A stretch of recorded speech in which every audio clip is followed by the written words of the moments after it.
Good morning. We would like to welcome all of you to the Colman-Egan Veterans Day program. This year, the United States has faced many challenges, but it's in those challenges that attest to our freedom we find the sacrifices many have made to keep our flag standing tall. We are very happy to have you all in attendance, to take some time to recognize the veterans and to thank them for their service and all they have done and continue to do for our country. On the 11th hour of the 11th day of the 11th month, the fighting of the World War I ended in 1918.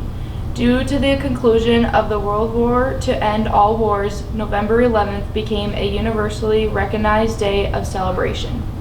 The day was originally declared Armistice Day 8 years after the end of World War I and honored only veterans of that war.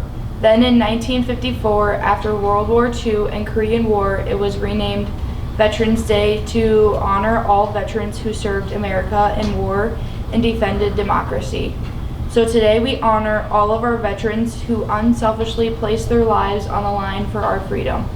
Those men and women were ordinary people until they heard the call of duty and answered it. They left their families, their homes, and their lives, not for recognition or fame or even the honor we bestow upon them today. They fought to protect our country, to maintain our way of life, as we honor our veterans and remember their great deeds, but also salute those who are currently fighting for our freedom. Let's add to the list of all the first responders, healthcare workings, and frontline employees fighting for our health and safety today. Now please welcome Todd Kipe for today's invocation.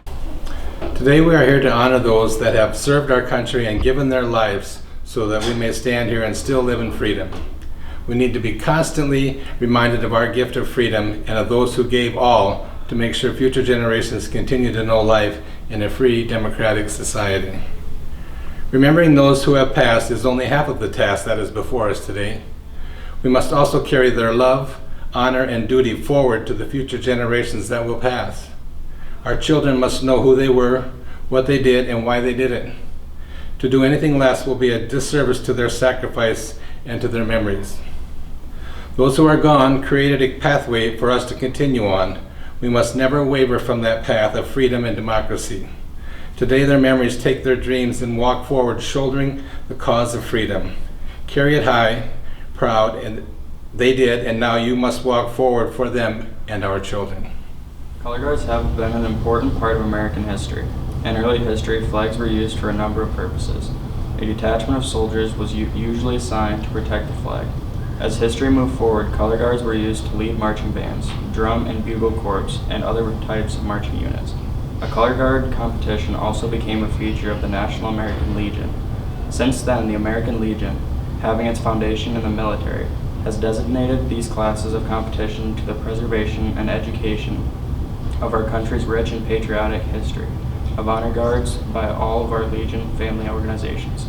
Today's colors are represented by Specialist Malik Poppinga, South Dakota National Guard; Specialist Ashton Schaefer, South Dakota National Guard; Specialist Sam McKay, South Dakota National Guard; Specialist Josh Roth, South Dakota National Guard. You ready now? All right.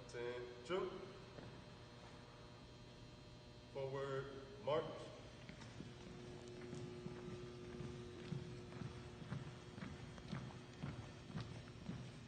Mark time, march. Walk. Post, colors.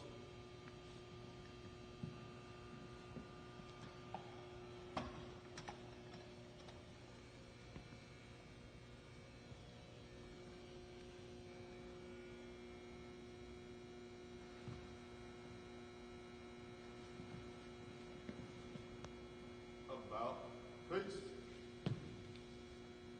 Forward, march.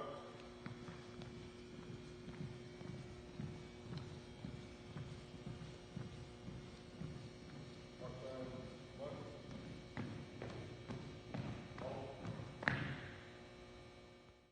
In 1892, Francis Bellamy submitted the original Pledge of Allegiance to a local magazine, hoping to unify citizens of any country. Over time, Bellamy's original pledge has judged. the last coming in 1954 when President Eisenhower encouraged Congress to add the words "under God." Since that time, the 31-word Pledge of Allegiance has remained unchanged. We each interpret the pledge in different ways, but one thing stays true. We all pledge our allegiance to our nation's flags in honor of those in uniform. Please stand, show proper respect for our flag and country by placing your right hand on your heart. The Colman-Egan kindergarten class will now lead us in the Pledge of Allegiance. I pledge allegiance to the flag of the United States of America and to the republic for which it stands, one nation, under God, indivisible, with liberty and justice for all.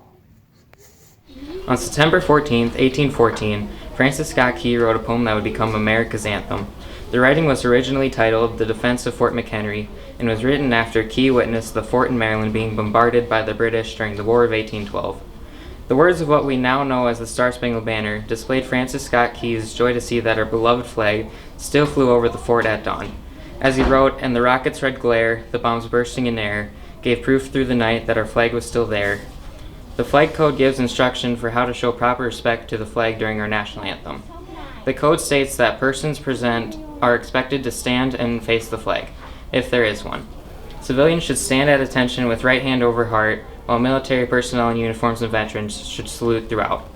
It is important to respect the flag because the United States flag represents the American people as a whole, as well as the sacrifices those who have served made for our nation. Today's national anthem is presented by the Colman-Egan Band and Choir.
To honor all branches of the armed forces, the Colman-Egan Band will play Armed Forces in Parade.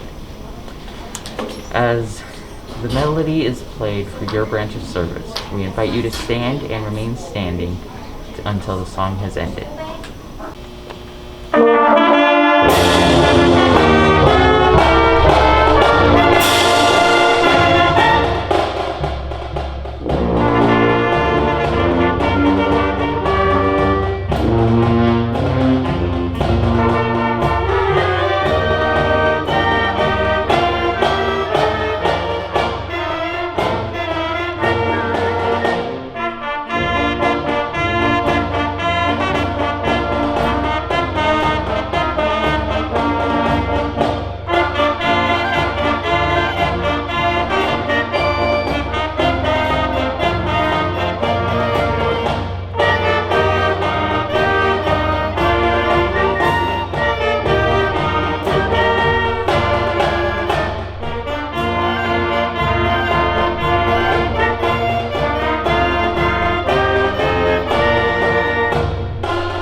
time, the elementary students hand out the letters they made for veterans.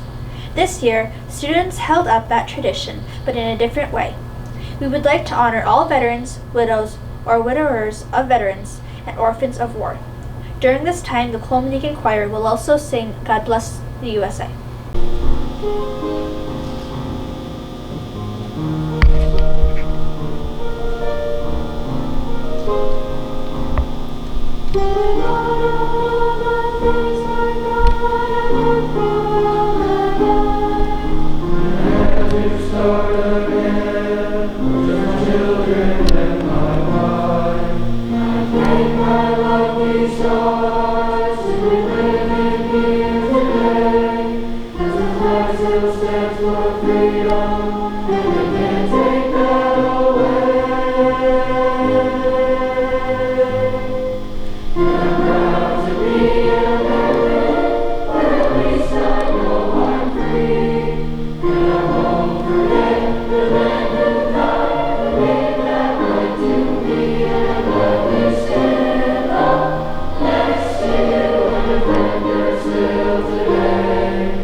Veterans Day means to me to recognize the people that fought for us.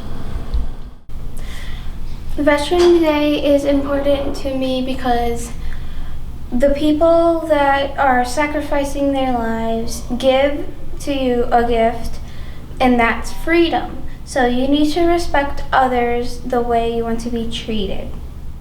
Veterans Day is important because you can remember all the people who sacrificed their lives to save us. I'm a freshman here at the Colman-Egan School. I would just like to say thank you to all you veterans out there that have helped us. I would like to give a shout out to my grandpa, Jim Van Hecky. He's an 80-year-old veteran that helped out in the crisis in Berlin. I'd just like to say thank you. I would just love to give a shout out to my dad. Thank you for serving our country for years. Thank you for making it a better place for me and the rest of the family to live. And thank you so much for the sacrifices that you made. By far, you are the best, in my opinion, the best veteran out there, because you're not only a great veteran and you served the country to protect us all and your family, but because you're an awesome dad too. Thank you so much for what you did, Dad. I love you. Veterans Day means to me to remember that some gave all and all gave some. Veterans Day is important because of the war that lasted 20 years. Veterans Day means to me that everybody risked their life just for us.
Origins of taps, the distinctive bugle melody played at U.S. military funerals and memorials, and as a lights-out signal to soldiers at night, date back to an American Civil War.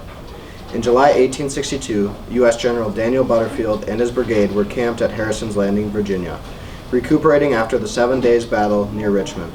Dissatisfied with the standard bugle call employed by the Army to indicate to troops that it was time to go to sleep, and thinking the call should sound more melodious, Butterfield reworked an existing call used to signal the end of the day.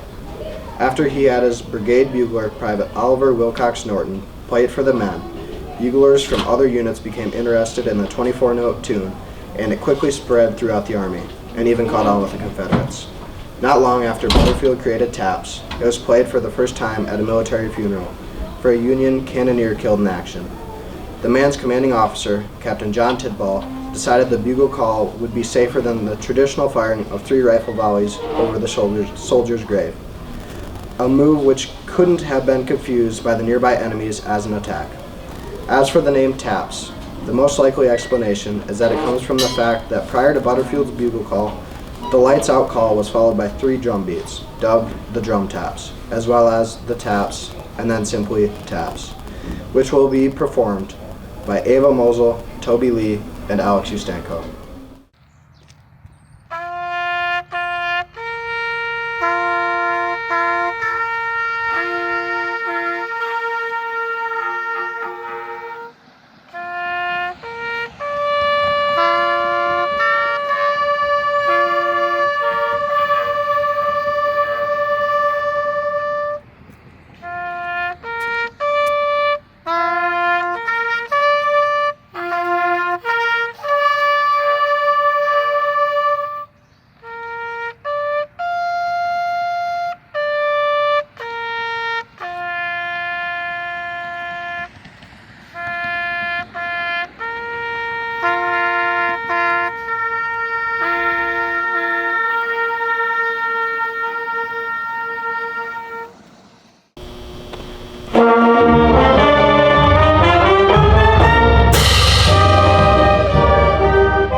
forward, march.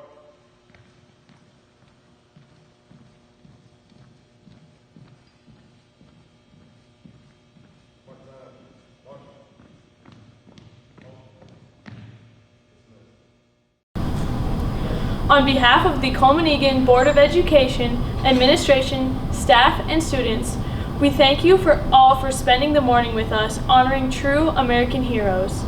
We are grateful for your service and sacrifices. As a small community, we know what it takes to make our community special. The closeness of a community that cares about families, its neighbors, its sons and daughters. Thank you for making and keeping America the land of the free because of the brave. Thank you all for attending today's program. This land is your land. This land is my land. From California to the New York Island. From the Redwood Forest to the Gulf Stream waters. This land was made for you and me. As I was walking that ribbon of highway, I saw above me that endless skyway. I saw below me that golden valley. This land was made for you and me.